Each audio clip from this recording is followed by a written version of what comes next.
So,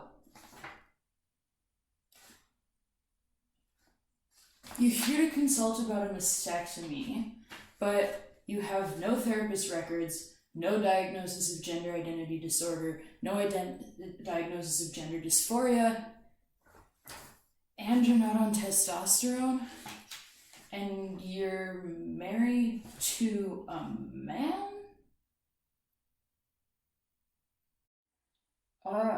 Yeah, I guess all of that is true. Mostly.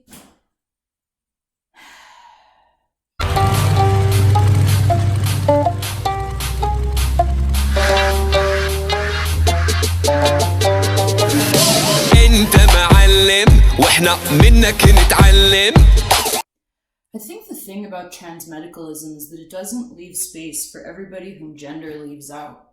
The whole reason there can be butch lesbian TERFs is because the gender options open to us under a medicalized version of tranness seem too alien. The only options are to cite, as Judith Butler would say, the signifiers of being a cis woman or stay or oppressed trans feminine person. Likewise, others experience the choice between doing their hardest to appear as if they're cisgendered men or simply be crushed under the weight of feminine gender ideals. This is not a satisfying set of choices. But it's important to remember that transmedicalism is not trans people's fault. Transmedicalism is the response of cisgendering medical institutions to the need of trans people to be seen as their true gender. Many trans people have stories of having to lie to their doctors about having felt like they were in the wrong body since childhood, or else they wouldn't be trans enough to be diagnosed as having gender identity disorder. Or gender dysphoria, the new thing that they're going with, which most of the time you need to get transition-related medical care. And to be clear, they're not less trans if they haven't felt that way since childhood. It's just that it's actually really difficult to articulate what it means to be trans, especially in the first couple of years after you realize that you are trans. So most of the time, people adopt this language of being born in the wrong body because it's easy to understand and because that's what the doctor needs to hear so that you can get hormones or top surgery or whatever other gender-confirming medical procedures you want. Which in some places you need to get ID that doesn't out you as trans. Most US states won't allow you to change the gender marker on your ID until you have sex reassignment surgery, often explicitly requiring medical procedures that sterilize you, like hysterectomy or vaginoplasties. I mean, no wonder it takes a lot of courage and a lot of late night wondering if you're just crazy to go through with that. If you don't think of yourself as trans, you've probably wondered why the hell anyone would do that to themselves. I personally think that a lot of that has to do with physical safety. A big factor in why people medically transition is just that they want to be able to go in public without being physically assaulted, sexually assaulted, or harassed. For example, one reason I really want to get top surgery is so that I can go to men's bathrooms and locker rooms without being constantly nervous that someone will notice my chest and think I don't belong there. It's not exactly the same feeling as wanting to pass as a man, but I think it's related. I guess we should talk about what the word pass even means in this context. When a transmasculine person passes as a man, for example, what we generally mean by that is that to strangers, colleagues, and classmates, that person appears as though they were a cis man. That means that by definition, passing refers to performing something that you aren't, right? If a trans man passes as a man, that means he wasn't a man to start with, or that he still isn't. In Black on Both Sides, A Racial History of Trans Identity, C. Riley Snorton describes how, quote, passing expresses a form of agency as well as a promise of restoration, which is to say that passing, as a limited durational performance, signals a return to a natural come biological mode of being. That's why I don't really want to pass, and I don't talk about my transition in terms of a move from appearing as a girl to passing as a man, because it seems like even if you pass, the implication is that passing is some kind of illusion, artifice, or trap. The other thing about trying to pass is that you have to look at yourself from an outside perspective. One of the best illustrations of this that I've ever seen is ContraPoint's gender dysphoria video, in which you see her examining herself in a mirror, evaluating all the ways she feels that she does or doesn't look like a woman, and then finally asking, "Would you fuck me?" This really demonstrates how trans people experience a version of what W.E.B. Du Bois called double consciousness, which he described as, quote, the particular sensation of always looking at oneself through the eyes of others, of measuring one's soul by the tape of a world that looks on in amused contempt and pity. Of course, Du Bois was describing what it means to be black, which kind of makes you wonder how those of us who are black and trans can describe our experience. Quadruple consciousness? When I look at myself in the mirror, I don't see a man. I don't see a woman either. Most of the time, the face looking back at me is just me, irreducibly so. I can't tell whether I look masculine or feminine.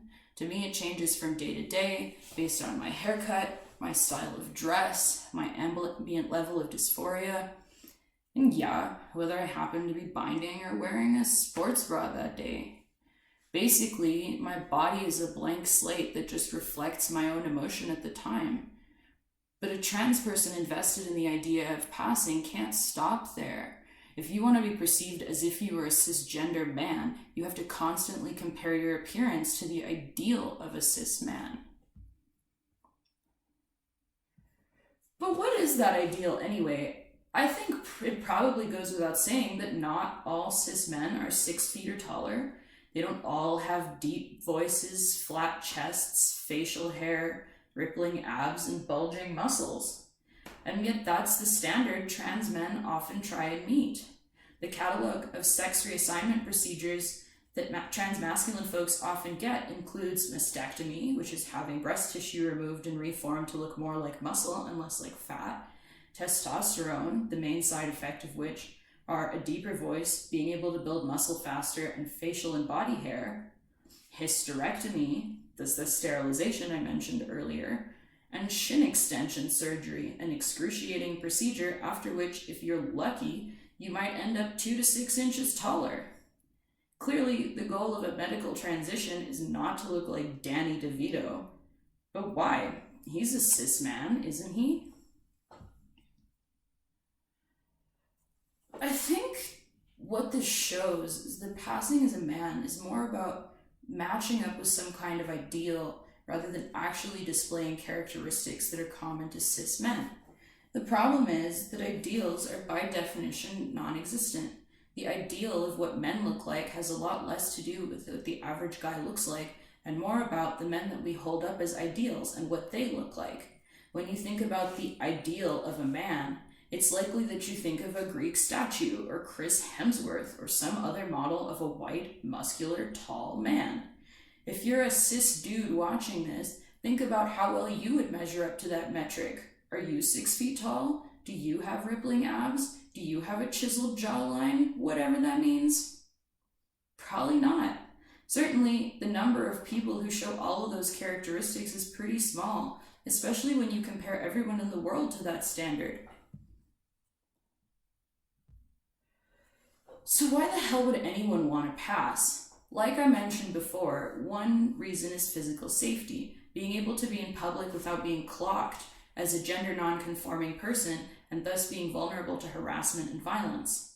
Another reason is because passing helps you integrate socially as your more authentic gender and sexuality. As a gay trans man who looks like this, I had a really hard time dating. It turns out that most gay dudes are more interested in the Chris Hemsworth model of masculinity than the 5 foot tall double D tits version that your boy here happens to be serving. I'm married now, so that's less of a concern in terms of being able to find sexual partners, but I still often evaluate whether I'm hot or not with reference to the kinds of masculine ideals I mentioned above, even though those ideals, by definition, exclude me. I'm really grateful that in recent years the visibility of trans people, including slowly the growing visibility of transmasculine people, has given me models of what it can mean to be a hot masculine person that are separate from the ideal built around white cis men. But even then, that means I'm still defining whether I'm attractive or not based on a comparison to other people that I could never be. In Viva McGlam, Is Transgenderism a Critique of or Capitulation to Opulence-Driven Glamour Models? Terry Tamelitz observes that, quote, despite the many processes of surveillance involved in formulating a transgendered identity, in most cases the physical transgendered body itself remains completely unsurveyed. When I look at my body in the mirror and ask if I pass or if I'm attractive, and to be clear, those questions are deeply intertwined, what I'm doing is superimposing an ideal version of masculinity onto the side of my own body, whether it's the white, cis Chris Hemsworth version or some more enlightened but still Instagrammed model.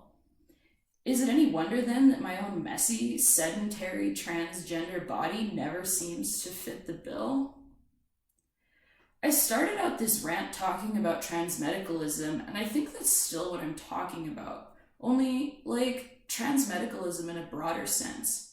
The transmedicalism of the doctor's office when I'm going to tell the person standing between me and top surgery that I've always hated everything about my body and I also intend to start testosterone is the same as the transmedicalism of other trans people, obsessing over whether they pass or offering one another tips on how to pass by changing their posture or ways of speaking, thus creating more anxiety about whether they pass or not. Above all, transmedicalism takes power from the way that all of us evaluate strangers and make a snap judgment, man or woman, hot or not, rather than trying to recognize each other as we actually are. As one excellent Crime Think banner put it, beauty must be defined by what we are, or else the concept itself is our enemy. Why languish in the shadow of a standard that we can't personally embody when we're all out here, each of us living their own unique, resplendent, beautiful glory? You've already had an elective breast reduction, and it's clear your goal is not to appear as a man, so I don't really see where we can go from here. Unless you're able to pay for this out of pocket, in which case you should have just gone straight to a plastic surgeon instead of coming here. It's clear that this is just cosmetic surgery that you're trying to get.